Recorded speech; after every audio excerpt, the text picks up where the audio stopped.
Mae technoleg iechyd Cymru yn sefydliad annibynnol sydd yn cael ei ariannu gan y Llywodraeth sy'n gweithio i wella ansawdd iechyd a gofal cymdeithasol yng Nghymru drwy annog mabwysiadu technolegau iechyd teilwng. Mae hyn yn cynnwys unrhyw beth sydd ddim yn feddygyniaeth fel dyfais feddygol, gweithdrefn lawfeddygol neu fodel gofal. Rydym yn cydweithio gyda phartneriaid ar draws y sectorau iechyd, gofal cymdeithasol a thechnoleg i sicrhau y magwedd Cymru gyfan gyson yn ein gwaith. Rydym yn canolbwyntio ar 3 maes allweddol: adnabod, arfarnu ac arfabwysiadu technolegau nad ydynt yn feddygyniaeth yng Nghymru. Adnabod. Rydym yn adnabod technolegau y disgwylir iddynt gael effaith fawr ar iechyd a gofal cymdeithasol yn y dyfodol.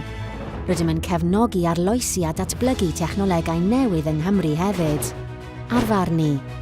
Rydym yn arfarnu technolegau ac yn cynhyrchu canllawiau awdurdodol ar gyfer y sectorau iechyd a gofal cymdeithasol yng Nghymru ar sail y dystiolaeth orau sydd ar gael. Mae ein canllawiau yn helpu pobl broffesiynol sy'n gweithio'n gwasanaeth iechyd genedlaethol yng Nghymru i ddeall gwerth posibl technolegau iechyd nad ydynt yn feddygyniaeth i wella bywydau pobl yng Nghymru. Mae ganddo wybodaeth i gleifion ac aelodau o'r cyhoedd hefyd.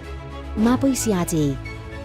Rydym yn hyrwyddo ac yn monitro'r camau gweithredu sy'n deillio o'n canllawiau ar draws y sectorau iechyd yng Nghymru. Mae hyn yn cynnwys monitro'r defnydd o dechnolegau newydd, yn ogystal â dadfuddsoddi mewn technolegau iechyd sy'n llai effeithiol neu sy'n hen.